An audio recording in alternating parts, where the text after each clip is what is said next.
Bonjour, c'est une joie d'être ce matin ensemble. Alors, nous avons la première bougie de l'Avent. Le mot Avant, c'est simplement ce mot attente, mais il y a une autre racine. Il faut savoir aujourd'hui que c'est la fête juive qui s'appelle Hanouka, qui est donc la fête des Lumières. Et c'est la première bougie qui est allumée sur le chandelier. Le chandelier est composé de 9 bougies. Et donc aujourd'hui, c'est aussi la première bougie sur ce chandelier. Et ça dure jusqu'à la journée du 6 décembre. Donc le peuple juif est aussi dans la fête parce que lorsque ces lumières ont été restaurées, c'est que la Torah, la loi, était rétablie dans le deuxième temple. Et donc c'est cette image qui était importante pour eux, de se rappeler que cette image de la lumière, c'était la compréhension de la loi de Dieu. Ce matin, je vais vous entraîner sur un chemin que vous connaissez parfaitement. C'est un texte que je m'imagine vous l'avez lu et relu, mais c'est encore quelque chose que nous allons encore découvrir. Le texte se trouve dans l'évangile de Luc, et le chapitre 24, et à partir du verset 13. Ce même jour, 2 disciples se rendaient à un village appelé Emmaüs, qui se trouvait à environ 2 heures de marche de Jérusalem.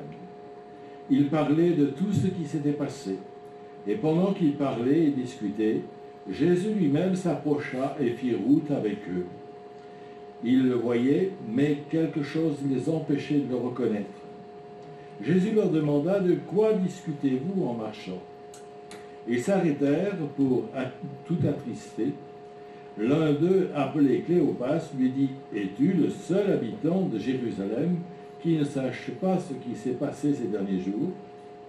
Quoi donc? Leur demanda-t-il. Ils lui répondirent ce qui est arrivé à Jésus de Nazareth. C'était un prophète puissant. Il l'a montré par ses actes et par ses paroles devant Dieu et devant tout le peuple.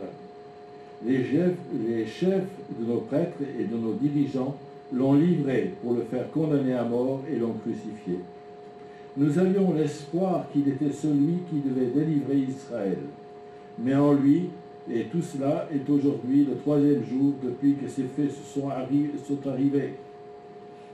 Quelques femmes de notre groupe nous ont frappés de stupeur. Il est vrai, elles se sont rendues tôt ce matin au tombeau, mais n'ont pas trouvé son corps. Elles sont revenues pour raconter qu'elles avaient eu une vision des anges qui leur ont déclaré qu'il est vivant. Quelques-uns d'entre nous sont allés au tombeau et ils ont trouvé tout comme les femmes l'avaient dit, mais lui, ils ne l'ont pas vu. Alors Jésus leur dit: gens sans intelligence, que vous êtes lents à croire tout ce qui a été annoncé des prophètes. Ne fallait-il pas que le Christ souffre ainsi avant d'entrer dans sa gloire? Puis il leur expliqua ce qui était dit à son sujet dans l'ensemble des Écritures, en commençant par les livres de Moïse et en continuant par tous les livres des prophètes. Et quand ils s'approchèrent du village où ils se rendaient, Jésus fit comme s'il voulait poursuivre sa route. Mais ils le retinrent avec insistance en disant: reste avec nous, car le jour baisse déjà et la nuit approche. Il entra donc pour rester avec eux, et il se mit à table avec eux, prit le pain et dit une prière de bénédiction, puis il partagea le pain et le leur donna. Alors leurs yeux s'ouvrirent, et ils le reconnurent. Mais il disparut de devant eux. Ils se dirent l'un à l'autre: n'y avait-il pas comme un feu qui brûlait au-dedans de nous quand il nous parlait en chemin et nous expliquait les Écritures? Ils se levèrent aussitôt et retournèrent à Jérusalem.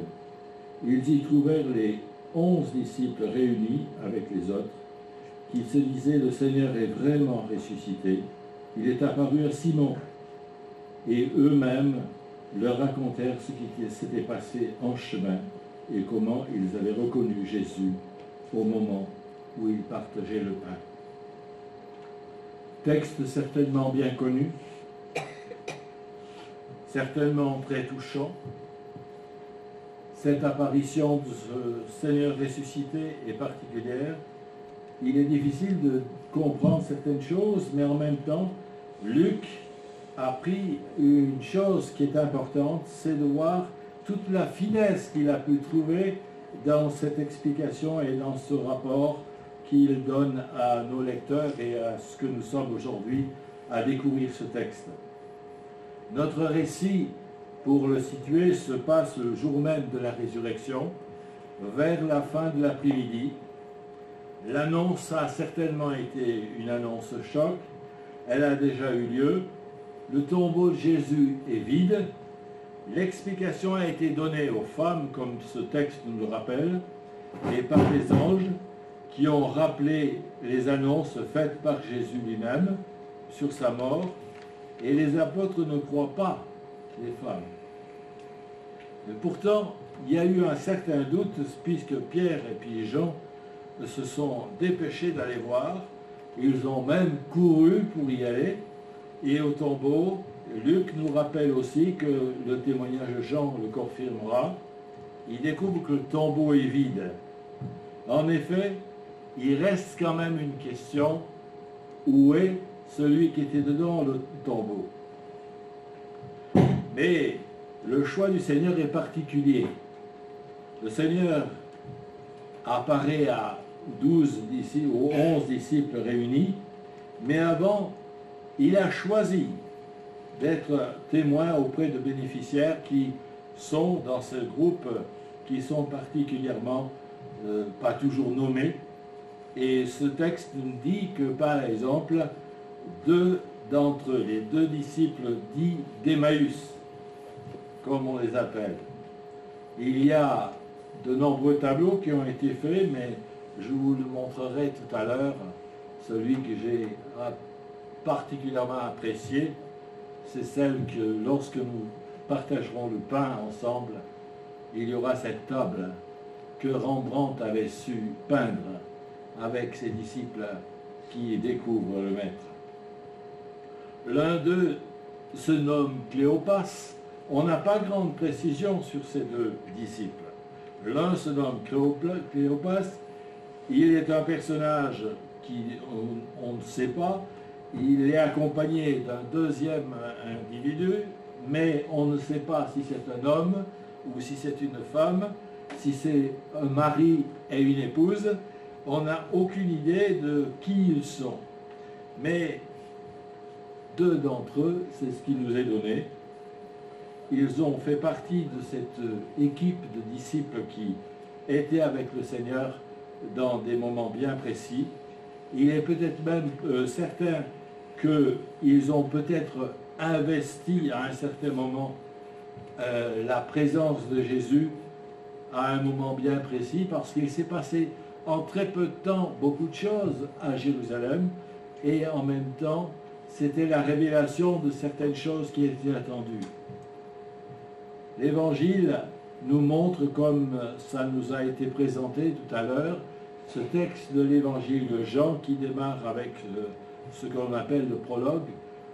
Il y a quand même quelque chose d'extraordinaire, c'est que Dieu permet que les hommes, que les femmes qui ont une certaine valeur puissent découvrir les qualités qu'il y a sans choisir ce que l'on pourrait s'imaginer, choisir une certaine élite.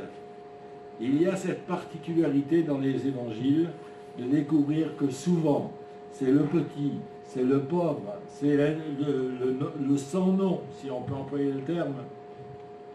Et c'est la raison pour laquelle on a appelé ces disciples d'Emmaüs, mais parce que c'était tout simplement deux disciples qui étaient en chemin.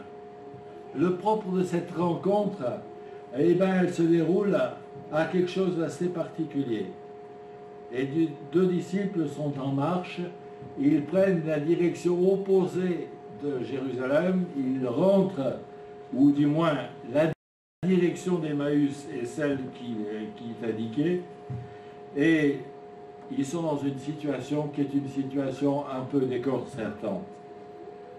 Ils sont en train de marcher, alors il y a un terme que, lorsque j'ai eu mes séjours en Afrique, il y avait un terme qui était la suivante, c'est que lorsque l'on est dans la tristesse, on ne marche pas en regardant devant soi, on marche en regardant ses pieds. Et lorsqu'on marche en regardant ses pieds, on ne va pas vite. On est plongé dans une situation.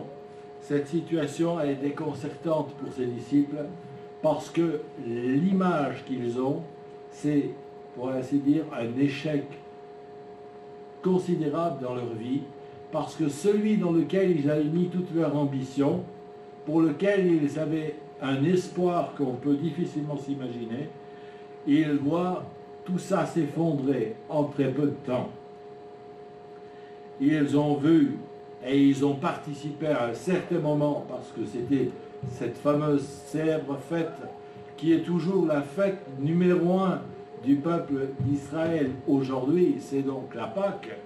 C'est ce moment bien précis qui est une fête particulière, qui se prépare en amont, qui se prépare en après. Il y a ce moment qui était un moment extraordinaire que nous on a appelé le dimanche des rameaux. C'est cette fête qui était dans c'était la fête comme on peut difficilement s'imaginer, puisque celui qu'ils attendaient est venu. Il est là, il est présent. Il est celui qui se déplace sur ce que les prophètes avaient annoncé. Il sera sur le dos d'un ânon et il va rentrer à Jérusalem. Et voilà que dans leur tête, il y a un rêve. Voilà enfin celui qui est attendu, celui qui va bouter les Romains de cette situation. On n'en peut plus. Cette situation, elle va changer. Mais vous savez ce qui s'est passé? C'est que cette même foule qui disait Hosanna, en très peu de temps, a basculé dans l'inverse pour dire crucifie-le.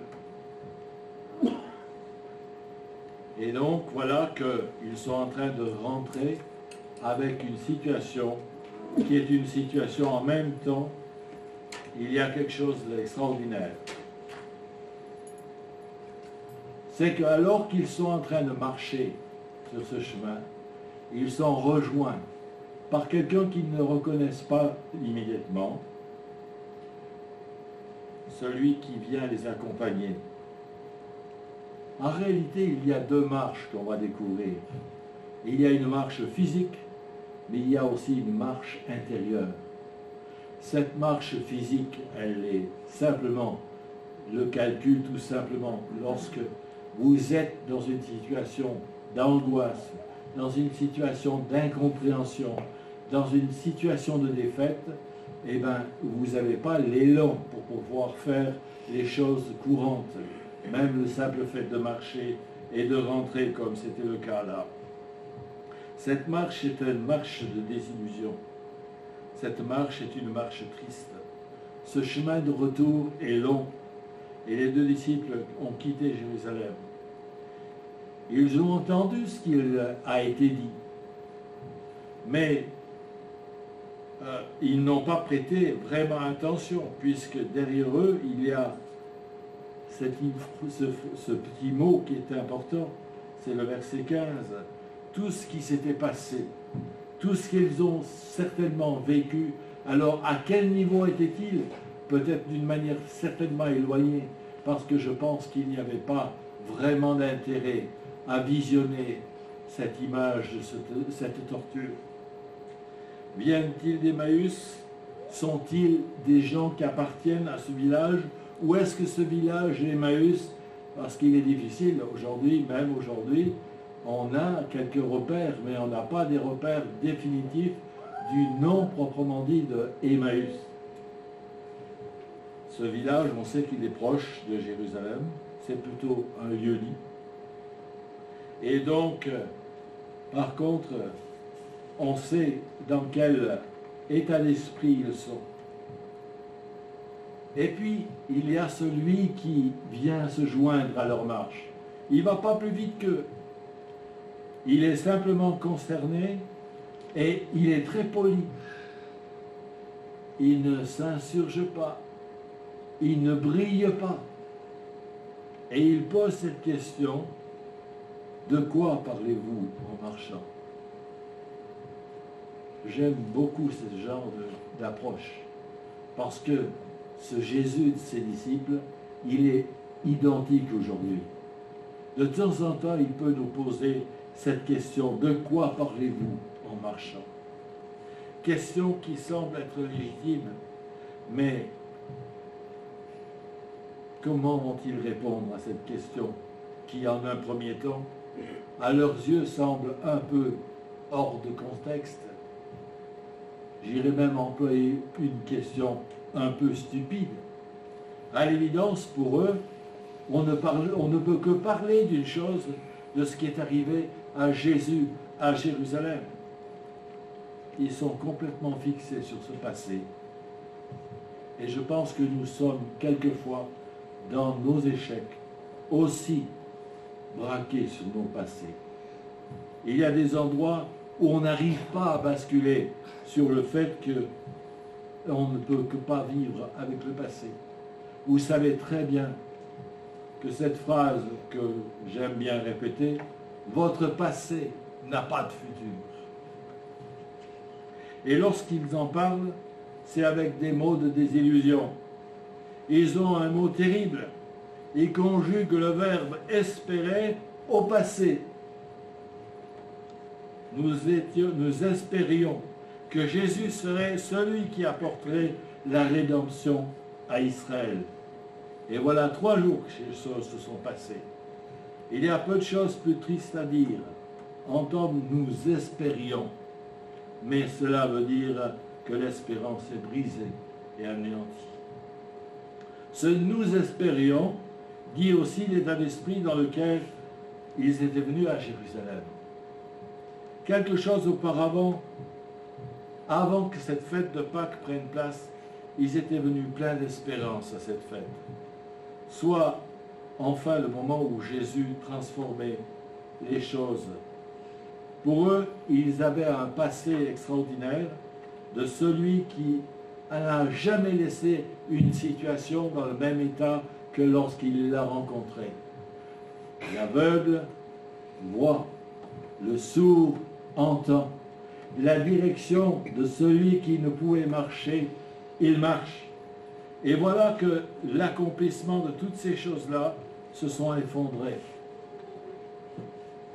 Pourtant, il y a des choses extraordinaires, pourtant qu'ils ont entendues, mais il y a des choses qu'on ne veut pas entendre lorsque ça ne rentre pas dans notre manière de faire et de voir. Et ils ont entendu ce rapport qui a eu lieu quelques heures auparavant, avant de quitter Jérusalem. Soi-disant, les femmes sont allées au tombeau et le tombeau est vide. Mais la crédulité, je suis navré pour mes braves sœurs, mais la crédulité à l'époque de la femme n'était pas prise convenablement. Il y avait un doute, il fallait que ce soit contrôlé. Et donc, c'est là que les disciples, dont Simon fait partie, le Pierre, qui s'est mis à courir, pour une fois, il courait. Et il s'est fait dépasser. Mais il est arrivé devant le fait de constater qu'effectivement, le tombeau est vide. Certains chocs dans la vie peuvent nous arrêter de ce mot qui est au passé, j'espérais. Les événements ont eu raison de mes espérances. Et donc, on découvre que cette rencontre sur cette route est particulière.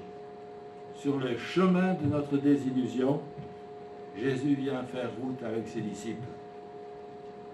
Il y a quelque chose qui est très beau. Jésus les rejoint au moment où ils sont en plein de questions. Et les questions, on peut en avoir. Et il prend le temps de marcher avec eux. Il ne les dépasse pas. Il s'approche ici même de ceux qui peuvent croire. Il s'approcha et il nous est répété, il fit route avec eux. Il s'approcha et il fit route avec eux. De quoi parlez-vous en marchant? Frères et sœurs, de quoi avons-nous parlé en rentrant ce matin? Quel tact, quelle approche! Jésus pourtant Alors ça, c'est quelque chose qui me dépasse un peu, et peut-être que vous le relirez à nouveau, ce texte, c'est de découvrir que le Jésus ressuscité, il est comme d'habitude. Il n'y a rien qui puisse le dépasser. Il a cette capacité de venir à notre niveau, comme il est venu au niveau des disciples. Il n'y a rien qui a pu briller dans cette manière de faire. Jésus montre ici comment celui qui vient dans nos vies, il ne vient pas pour plaquer des vérités bien profondes. Il préfère parce qu'il a une méthode. Il est le thérapeute par excellence. Il est celui qui vient et qui vient réconforter. Il vient redonner de l'espoir. Mais il y a quelque chose de particulier. C'est le fait de ce fameux aveuglement temporaire. C'est-à-dire un endroit où, dans ce texte, il y a quelque chose que leurs yeux étaient empêchés de le reconnaître. Alors, frères et sœurs, est-ce qu'il n'y a pas des moments dans notre existence où justement on a un certain aveuglement? On n'est plus capable de pouvoir discerner et de pouvoir voir le Seigneur à l'œuvre dans nos vies. Il y a des moments où justement on se pose des questions, et je pense qu'on peut poser des questions. Et comme disait un écrivain anglais, Francis Bacon, qui disait ceci, le doute, c'est pas un problème le doute, c'est ce qu'on en fait qui change. Et donc, leurs yeux sont empêchés. Quelle est la cause de cet empêchement? Il y a quelque chose qui est mystérieux derrière. Mais il y a des images aussi. On pourrait s'imaginer que c'est la fin de la journée. Il y a un problème d'obscurité. Et je ne sais pas, mais lorsque vous êtes dans une situation embarrassante, il y a une première fois où on se fait piéger par l'obscurité, une deuxième fois où on est prudent en disant « je ne vais pas me faire avoir », mais moi je vais vous donner une astuce, et cette astuce, j'essaie toujours de ne pas me faire piéger. Dans ma sacoche qui est là, j'ai une petite lampe. Parce que, généralement, les problèmes majeurs arrivent à un mauvais moment et souvent, on aimerait bien avoir un peu de lumière. Et donc, quand on s'est fait piéger plusieurs fois, vous perdez votre clé, vous n'arrivez pas à trouver le trou de la serrure d'une manière correcte, et bien vous dites, si j'avais une lampe. Et donc, moi j'ai trouvé l'astuce, c'est que j'ai une petite lampe. C'est pas un groupe électrogène, hein, c'est une petite lampe. Cet aveuglement, ces disciples, ils n'ont pas pu discerner celui qui leur a expliqué, comme le texte nous le montre. Il a commencé par Moïse. Ensuite, il est allé dans les textes des prophètes. Il leur a fait une leçon. Oh, j'aimerais, moi, un jour, rencontrer le même maître qui a su donner cette étude biblique. Je peux vous dire que c'est le top du top. Ils ont pu découvrir là celui dont lequel il est question point par point. Ils ont pu voir et cocher chaque fois dans leur tête en disant « oui, c'est vrai, oui, ça avait été annoncé, oui, c'est bien ce qui s'est passé ». Alors pourquoi cet empêchement de reconnaître Jésus et d'être celui qui marche à leur côté? J'aimerais simplement découvrir avec vous ce texte, parce que ce que Dieu veut établir, comme il l'a établi dans la vie de ses deux disciples, Jésus veut vraiment nous ramener à la parole.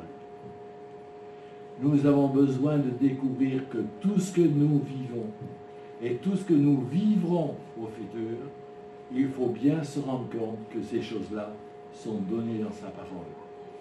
C'est pourquoi Sa présence est d'abord celle d'un accompagnement pour une œuvre de reconstruction, parce qu'il a reconstruit dans le cœur de ces hommes qui étaient, si je peux employer le terme, en vrac. Il a fait une reconstruction. Il veut remplacer ce qui voit par cet affermissement de foi.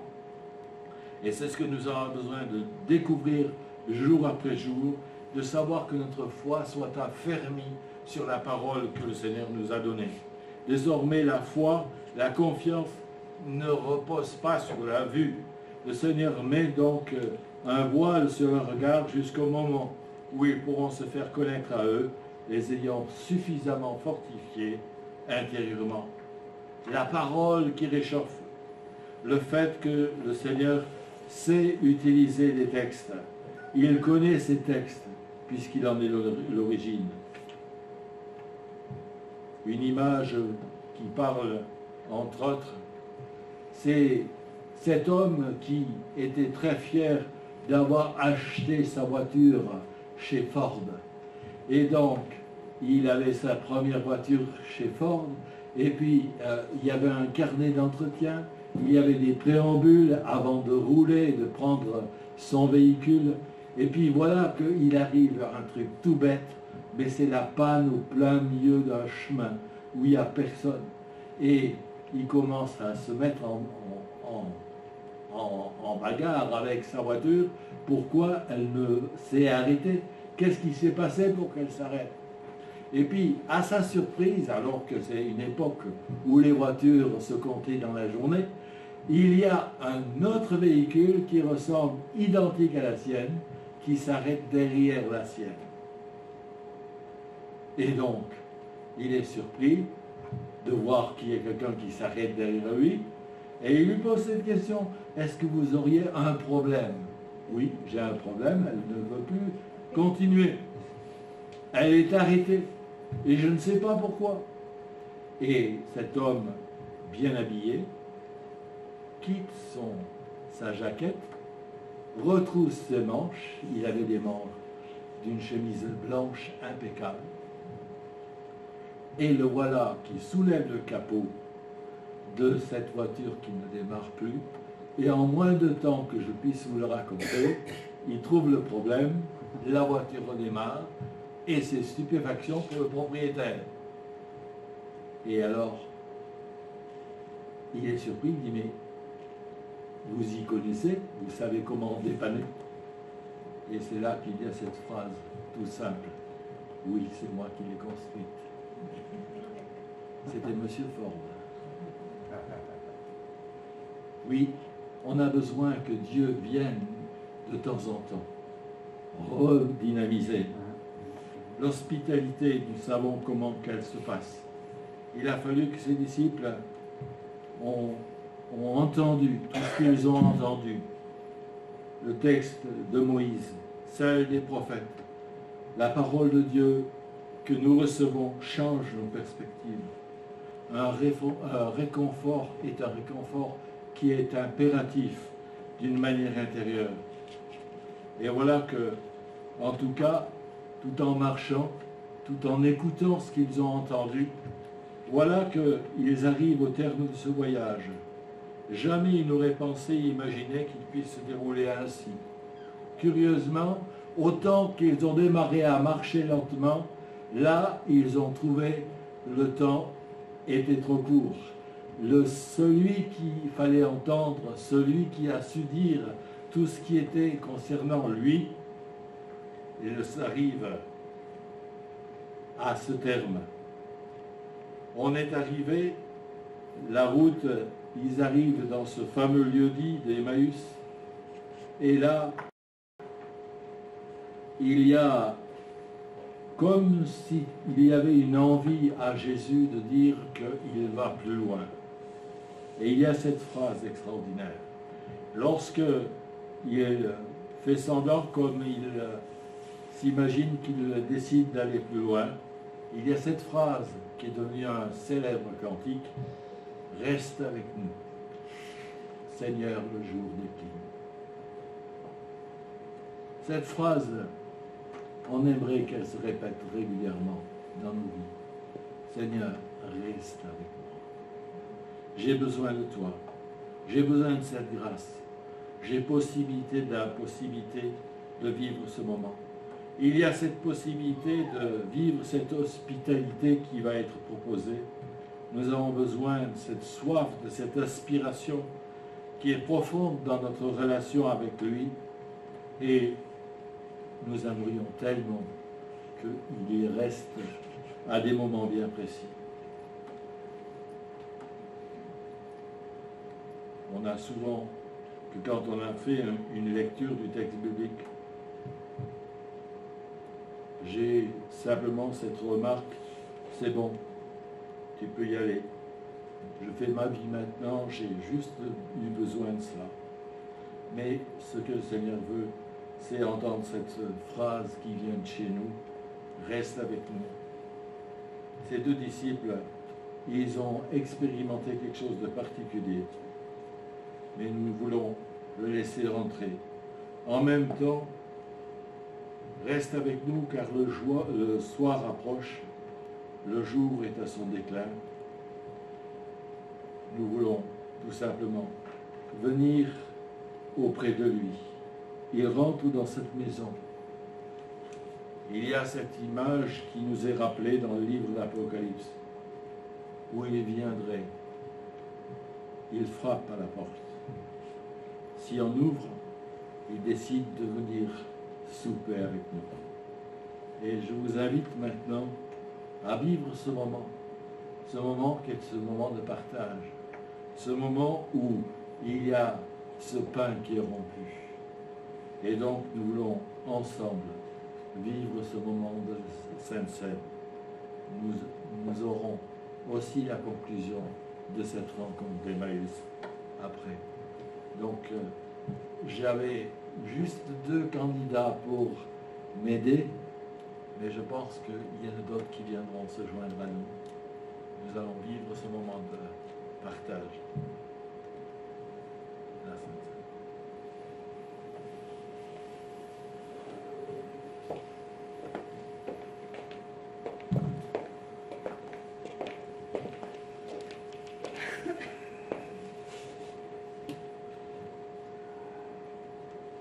Voilà le tableau de Rembrandt. Rembrandt avait une particularité dans tous ses tableaux, c'était le clair-obscur. L'obscur reste sur ce que peut être nos images, et le clair, c'est sur la personne qui doit être vue. Jésus reste avec eux, il se met à table. Et voilà que l'inconnu au début du repas prend l'initiative, qui normalement revient à celui qui invite. Il prend le pain, rend grâce, le rompt et le donne. C'était une des actions familières au début d'un repas juif. Mais Jésus leur avait donné un sens particulier lors de son dernier repas. Il avait évoqué ainsi le don de lui-même et le sens de sa mort a été inscrite dans le plan de Dieu. Son initiative de prendre ce rôle, c'est celui qui préside, est une manière de renvoyer ce soir-là. Jésus n'a pas célébré la scène avec eux, mais il a renvoyé à son institution pour dire que ce qu'elle a annoncé était bien accompli.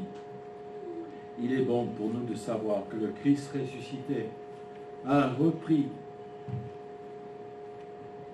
ces mêmes gestes, et ils nous disent que nous pouvons faire mémoire de lui, non comme se souvient d'un être disparu, mais comme celui qui a accepté, enduré la mort, et qui a traversé, qui l'a vaincu, et qui peut désormais nous rejoindre et nous fortifier en cette présence. Et c'est alors, à ce moment-là seulement, que leurs yeux se sont ouverts. C'était un passif à l'original qui devient maintenant une reconnaissance. Mais déjà, tout simplement, au moment où ils se sont rendus compte de ce moment de partage, voilà que leurs yeux s'ouvrent, mais il n'est plus là. C'est-à-dire que ces disciples Le texte nous le dit, Jésus n'est plus là. Il rejoint le Jésus que nous connaissons, nous, de notre côté. Il est celui qui est présent, mais pas physiquement visible, mais il est présent. Et que nous puissions nous rendre compte qu'il y a eu cette image bien particulière. Alors, regardons-les reprendre la route vers Jérusalem. Je vous rappelle que c'est la nuit, pour ainsi dire, puisque peu de temps avant, reste avec nous, le soir décline. Et lorsque la présence de Jésus a changé leur manière de faire et de voir, malgré le soir qui va tomber, regardons-les revenir avec un cœur qui est complètement dilaté pour pouvoir rejoindre à Jérusalem, faire le chemin inverse, alors que c'est la nuit ou ce qui va devenir la nuit. Mais il était bon qu'ils aillent rejoindre ceux qui étaient à Jérusalem, parce qu'eux avaient quelque chose d'extraordinaire à communiquer et à partager. Nous avons rencontré Jésus. Il est vraiment ressuscité. Il est celui que nous espérions. Ce récit rencontre donc toute cette simplicité, mais il peut être pour nous aussi ce Christ ressuscité dont nous avons besoin. Nous sommes dans une période qui est difficile aussi. Nous avons toutes sortes de choses qui accablent nos journées, mais nous savons aussi que nous avons un Seigneur qui est capable de changer notre perspective et de permettre que notre espérance soit renouvelée, comme elle l'a été avec ses disciples. Le Seigneur est ressuscité. Il a une particularité, c'est de venir sur nos chemins, afin que nous devenions ses témoins. Ils sont repartis sur Jérusalem pour rejoindre ceux qui déjà avaient eu la magnifique expérience de rencontrer ce Jésus ressuscité. Alors, frères et sœurs, que le Seigneur nous bénisse et que nous puissions ensemble. Alors, nous allons aussi profiter de ce moment, de cette fin de culte, pour demander la grâce de Dieu pour ceux qui sont absents, pour différentes raisons. Mais nous savons aussi que nous avons des personnes qui sont touchées par le Covid. Et nous voulons prier pour que vraiment le Seigneur mette sa protection et sa guérison. Seigneur, nous venons vers toi. Nous avons besoin que tu illumines nos yeux. Nous avons besoin que tu nous montres qui tu es. Nous avons besoin que tu nous rencontres et que tu nous permets de vivre ce moment comme tu viens de nous permettre de le vivre. Merci Seigneur de ce que tu es celui qui veut mettre ta main sur les vies qui sont touchées par différents problèmes de santé, mais nous pensons particulièrement à ceux qui sont affectés par ce virus. Te demandons cette grâce, Seigneur. Mets ta main, protège les tiens. Nous te sommes reconnaissants, Seigneur, de ce que tu es celui qui décide de venir marcher jour après jour à nos côtés. Nous avons une différence, c'est que nous te reconnaissons et permets que nous puissions vivre ces moments de réconfort au travers de ta parole que tu sais si certainement nous enseigner. Que ton Saint-Nom soit béni, Seigneur. Amen.